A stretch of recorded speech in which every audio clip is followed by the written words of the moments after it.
Assalamualaikum sahabat jiwa Islami. Penting bagi saya untuk mengingatkan diri saya sendiri dan juga kalian semua agar selalu bertakwa kepada Allah Subhanahu wa Ta'ala. Hanya dengan ketakwaan kepada Allah Subhanahu wa Ta'ala, kita akan diselamatkan dari berbagai musibah di dunia ini dan di akhirat, terutama azab kubur dan setelahnya. Kita memohon kepada Allah yang Maha Kuasa agar memberikan kita kemudahan pada hari ketika Dia mengambil kita dari dunia ini.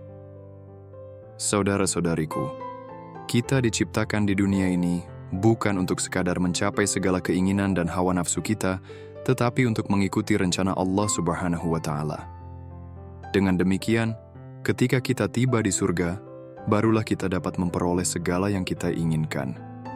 Maka, siapapun yang hanya mengikuti hawa nafsunya di dunia ini, mungkin akan dihalangi dari mendapatkan apa yang diinginkannya di surga, jikapun ia berhasil mencapainya. Semoga Allah mengaruniakan surga kepada kita. Amin.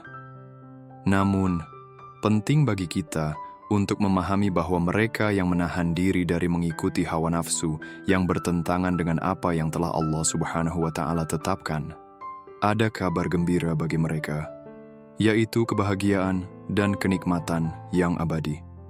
Maka, menahan diri selama beberapa tahun di dunia yang sementara ini sesungguhnya adalah tugas yang telah Allah tetapkan bagi kita. Itu adalah bagian dari ujian yang telah Allah Subhanahu wa Ta'ala pilih untuk kita jalani. Dialah yang menciptakan kita, dan Dia telah berfirman dengan sangat jelas bahwa kita diuji agar kita menyembahnya semata dan lulus dalam ujian ini dengan izin-Nya. Allah berfirman, "Aku tidak menciptakan jin dan manusia melainkan agar mereka menyembahku." Artinya, kita wajib beribadah hanya kepada Allah semata.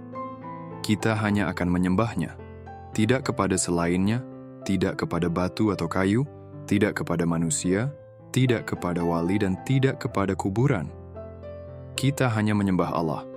Kita hanya menyembah Allah. Itulah ujian yang utama, dan dari sini kita menyadari bahwa jika ini adalah ujian utama, maka rencana setan pasti adalah berusaha untuk menyesatkan kita dalam perkara ini terlebih dahulu.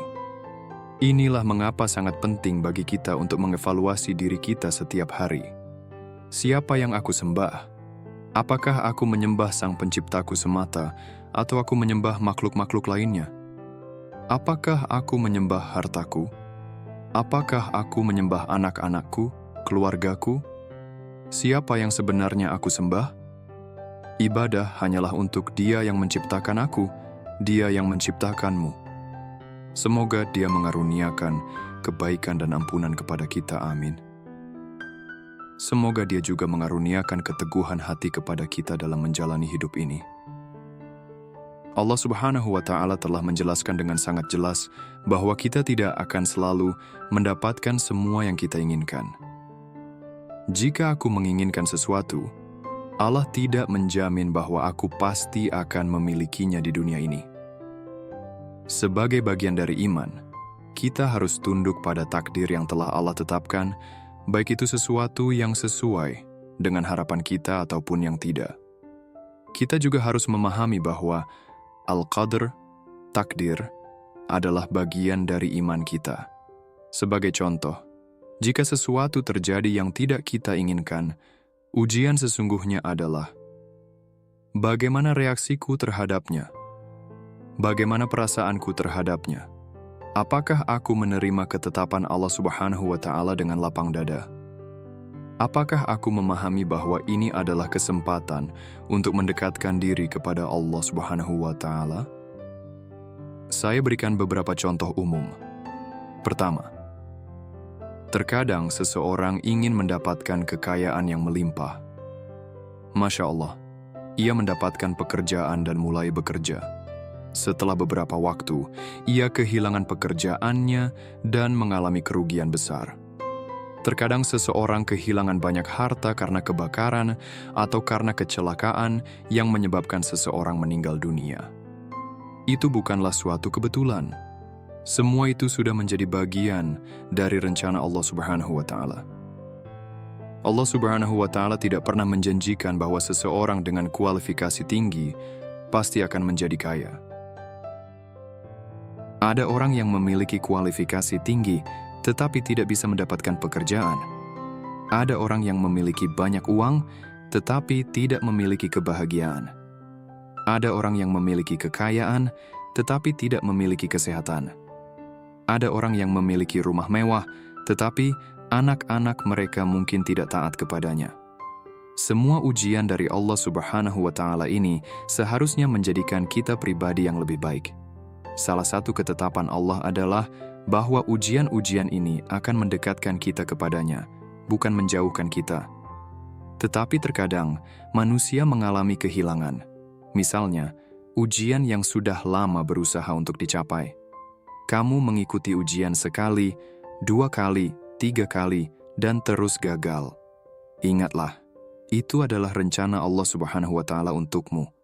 Berusahalah sekeras yang kamu bisa, lalu serahkan sisanya kepada Allah Subhanahu wa Ta'ala. Terkadang, kita kehilangan pekerjaan karena kita seorang Muslim. Kadang-kadang, orang memandang kita dengan penuh prasangka hanya karena nama kita Islami, cara berpakaian kita mencerminkan keislaman, atau hanya karena mereka tahu kita seorang Muslim. Bagaimana kita merespons hal itu?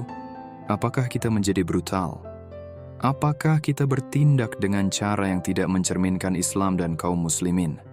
Ataukah kita berserah diri kepada ketetapan Allah Subhanahu wa Ta'ala dan berusaha melakukan sesuatu yang positif untuk mengubah pola pikir orang lain tentang Islam dan kaum muslimin, agar hal yang sama tidak terjadi kepada saudara-saudari kita? Terkadang, kita bereaksi secara spontan. Kita menjadi marah dan gelisah sampai-sampai kita tidak menyadari bahwa cara kita bereaksi terhadap sesuatu yang telah Allah tetapkan dalam hidup kita sangat tidak pantas bagi seorang Muslim. Bahkan, hal itu justru lebih banyak mendatangkan keburukan daripada kebaikan. Oleh karena itu, kita perlu menenangkan diri.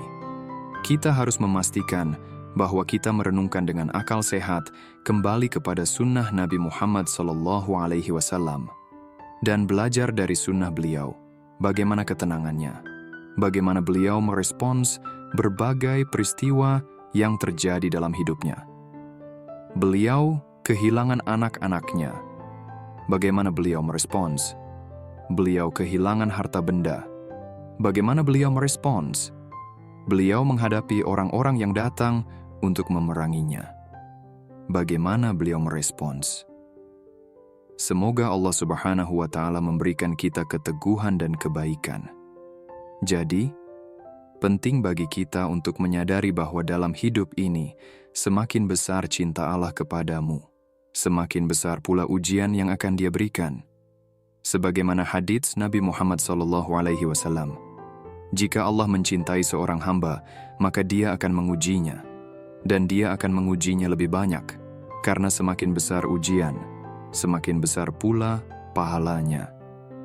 Ketika Allah memilihkan begitu banyak ujian untukmu, ketahuilah bahwa Dia sedang mempersiapkan surgamu, selama kamu merespons ujian-ujian tersebut dengan cara yang diridai oleh Allah Subhanahu wa Ta'ala. Inilah sebabnya, ketika Nabi Muhammad SAW kehilangan putranya, Ibrahim, sementara beliau sedang menggendongnya, beliau berkata, "Kami tidak akan mengucapkan kata-kata yang menunjukkan ketidakridhaan, tetapi kami berkata, milik Allah lah apa yang telah Dia ambil, dan kepadanya pula milik apa yang telah Dia berikan kepada kami sejak awal."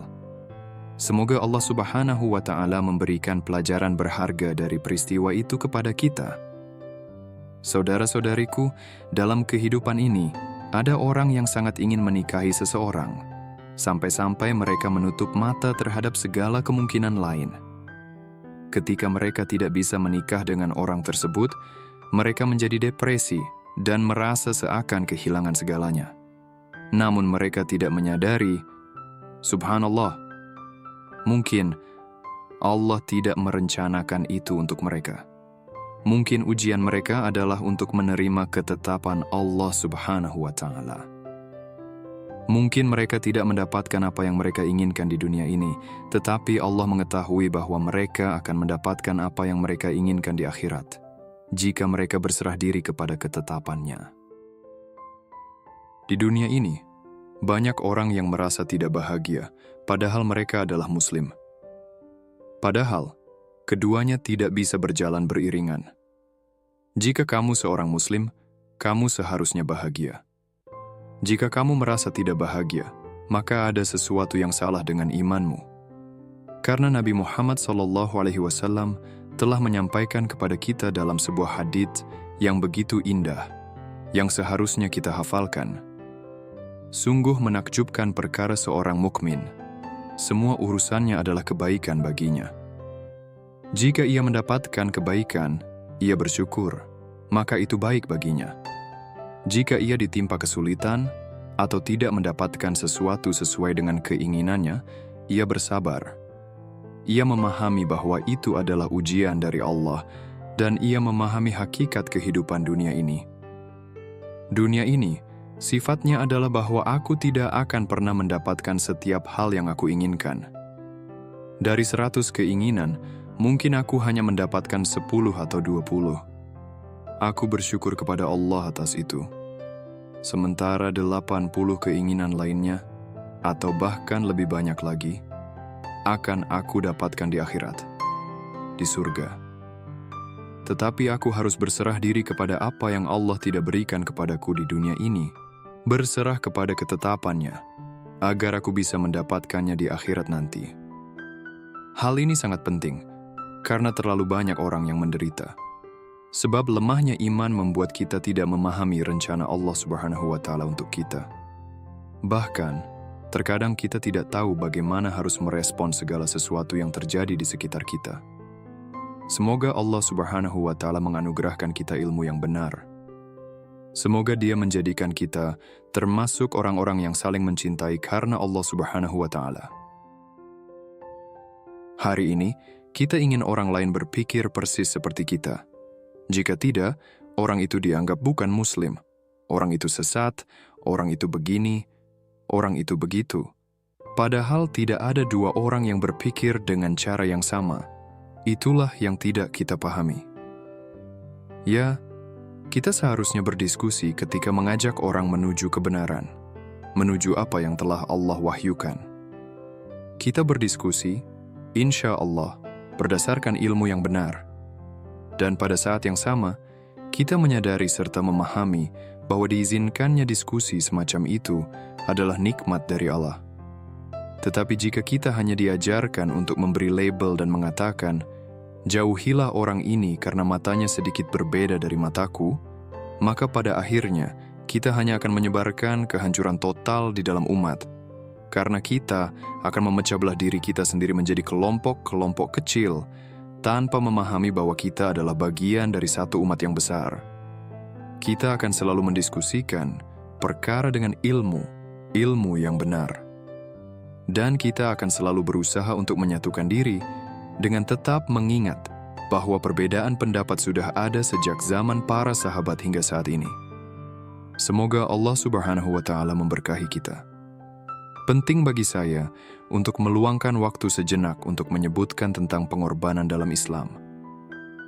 Ketika kita berbicara tentang pengorbanan, salah satu hal utama yang terlintas dalam pikiran kita adalah pengorbanan Nabi Ibrahim terhadap putranya Ismail. Semoga kedamaian tercurah kepada mereka semua dan kepada kita. Amin. Jika kita melihat apa yang terjadi, menurut riwayat sejarah, itu adalah mimpi, sebuah perintah dari Allah Subhanahu wa Ta'ala kepada Nabi Ibrahim untuk melakukan sesuatu yang diridai Allah, meskipun itu tidak masuk akal baginya. Tetapi beliau tahu bahwa itu berasal dari Allah, sehingga masuk akal atau tidak bukanlah hal yang utama. Aku harus melaksanakan ini karena ini adalah wahyu. Ini datang dari Allah. Ini adalah perintah dari penciptaku. Inilah dia, dan aku akan melaksanakannya. Beliau diperintahkan untuk mengorbankan putranya. Didikan terhadap putranya sedemikian rupa, sehingga ketika Nabi Ibrahim berbicara kepadanya, sang anak berkata, "Wahai ayahku, lakukanlah apa yang telah diperintahkan kepadamu. Insya Allah, engkau akan mendapatiku termasuk orang-orang yang sabar." Itulah hasil didikan anak tersebut.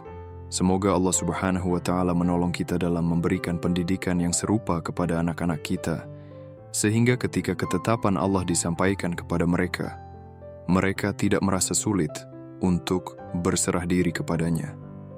Saat ini, kita sendiri tidak mengerjakan salat, tetapi mengharapkan anak-anak kita mengerjakan salat. Kita tidak berpakaian dengan baik, tetapi bersedih ketika anak-anak kita berpakaian lebih tidak sopan daripada kita. Jadi ada dua cara, insya Allah, untuk mengatasi masalah itu. Semoga Allah Subhanahu wa Ta'ala memberikan kita solusinya. Ketika Nabi Ibrahim pergi untuk melaksanakan perintah Allah Subhanahu wa Ta'ala, setan datang kepadanya. Ketika setan datang, beliau melemparinya dengan batu sebanyak 3 kali, menurut beberapa riwayat, dan kemudian beliau melaksanakan pengorbanan tersebut. Dari kisah ini, kita dapat mengambil banyak pelajaran. Salah satu pelajaran adalah bahwa setiap dari kita diajarkan untuk melakukan pengorbanan dalam satu atau lain bentuk dengan kehendak Allah Subhanahu wa Ta'ala. Bukan semata-mata karena ini hanya tentang festival, daging, dan menikmati makanan. Bukan hanya itu.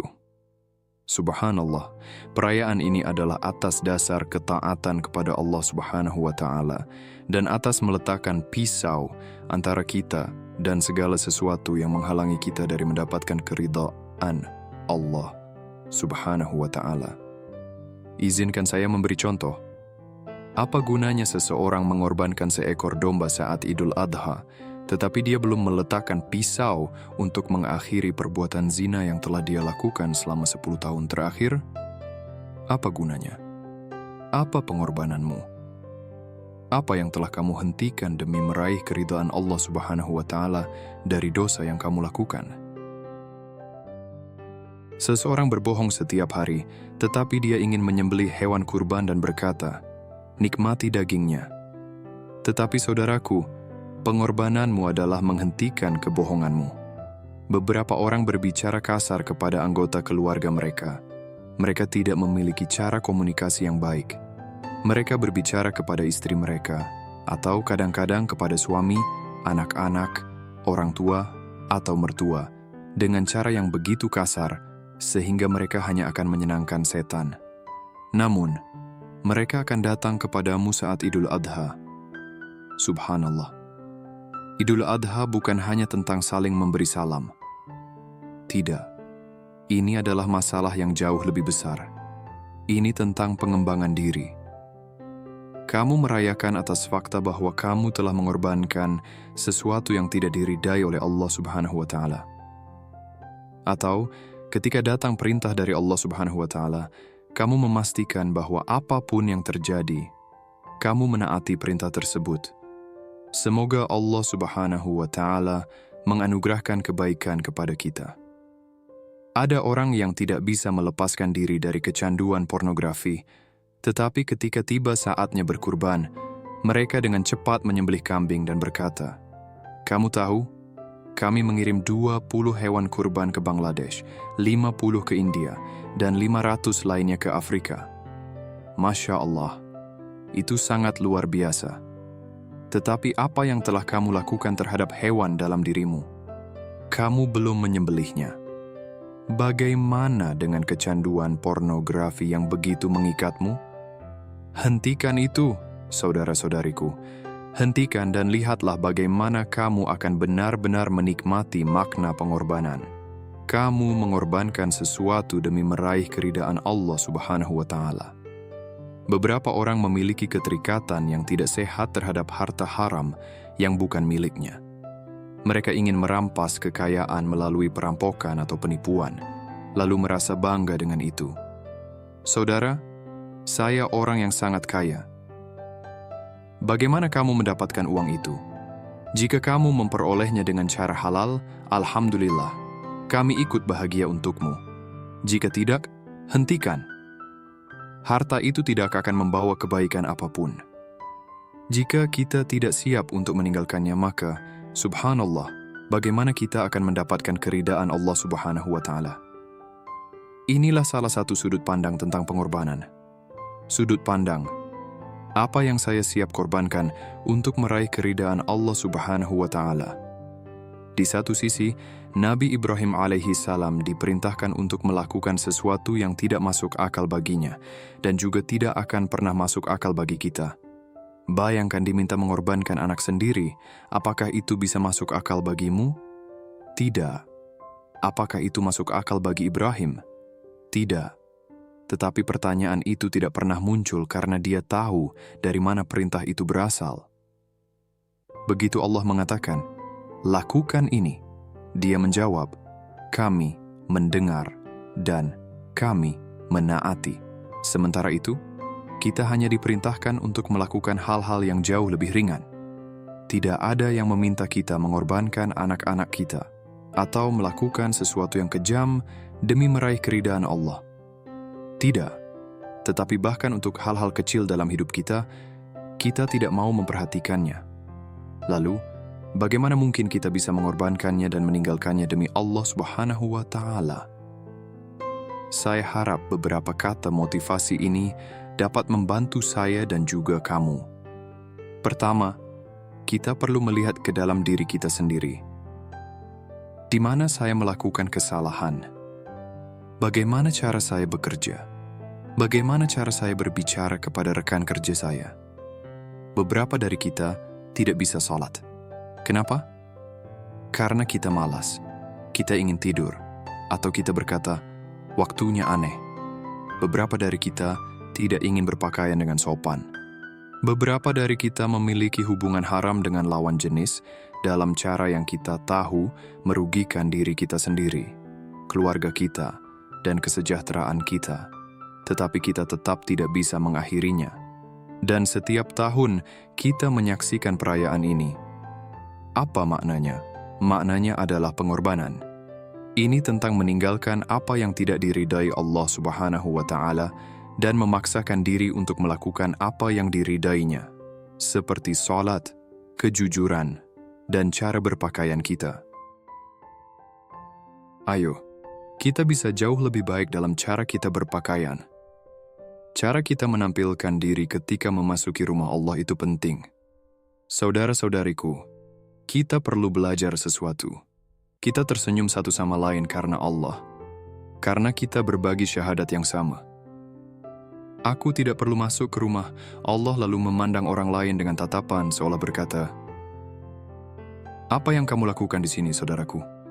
Kamu bahkan tidak seharusnya berada di sini." Jika demikian, di mana iman saya? Di mana ukhuwahnya? Subhanallah. Apa sebenarnya arti persaudaraan seiman? Kita perlu memastikan orang-orang merasa seperti bagian dari satu keluarga. Inilah makna sebenarnya dari umat.